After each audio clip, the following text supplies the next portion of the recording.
नमस्कार, मी शुभांगीज रेसिपीमधून बोलते. तर माझी आजची रेसिपी आहे अंगारकी चतुर्थी निमित्त उपवासाचा पदार्थ साबुदाण्याचे नगेट्स. तर आपण आता रेसिपीला सुरुवात करूया. तर त्याच्यासाठी काय काय साहित्य लागते ते सुरुवातीला पाहून घेऊया. हा आहे उकडून स्मॅश केलेला बटाटा. हे आहे साबुदाणा पीठ. हे मी मिक्सरमध्ये बारीक करून घेतलं आहे आणि चाळून घेतले. तर हे आहेत जिरे, हे आहे मीठ, हे आहे हिरवी मिरचीचा ठेचा आणि हे आहे शेंगाचं कूट. तर आपण सुरुवातीला काय करणार आहोत, बाउलमध्ये कच्चा बटाटा उकडलेला स्मॅश करून घेतला आहे, त्याच्यामध्ये आपण हे साबुदाणा पीठ घालणार आहोत. साबुदाणा पीठ आपण ह्याच्यामध्ये घालणार आहोत. नंतर त्याच्यामध्ये मीठ घालणार आहोत.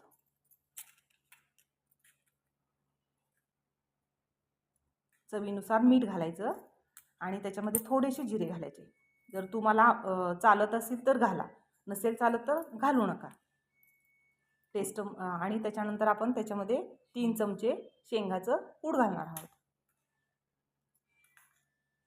कूट झाल्यानंतर आपल्या आवडीनुसार कमी जास्त तिखट जसं लागेल तसं आपण ह्याच्यामध्ये मिरचीचा ठेचा घालणार आहोत. आणि ह्याच्यामध्ये पाण्याचा वापर अजिबात करायचा नाही, कारण बटाट्यामध्ये ओलावा असतो, त्याच्यामध्येच हे पीठ आपण आता मळून घेणार आहोत.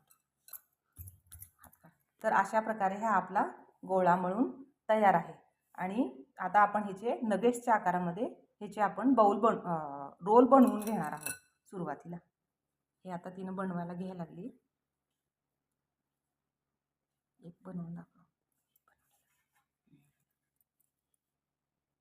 तर अशा प्रकारे ह्याच्या आकारामध्ये आपण हे सगळे आपण बनवून घेऊया. तर अशा प्रकारे हे आपण आता बनवून घेतलेलं आहे. तर मी इकडं आता तेल तापायला ठेवले. तर त्याच्यामध्ये हे तळून घ्यायचे.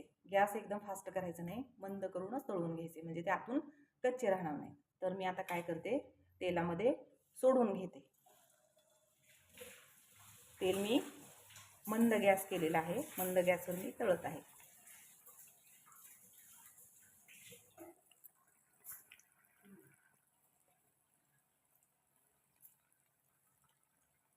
तर आता हे तेलामध्ये सोडले. तळायला जवळजवळ 5-6 मिनिट तरी लागतील.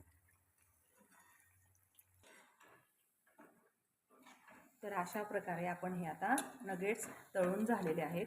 तर आपण हे सर्विंग बाउलमध्ये काढून आता आपण खाण्यासाठी रेडी करणार आहोत.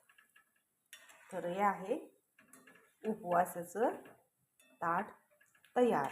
तर मी ही उपवासाची खोबऱ्याची चटणी बनवली आहे ह्याच्यासोबत खायला, नगेट्ससोबत खूप सुंदर लागतात नगेट्स.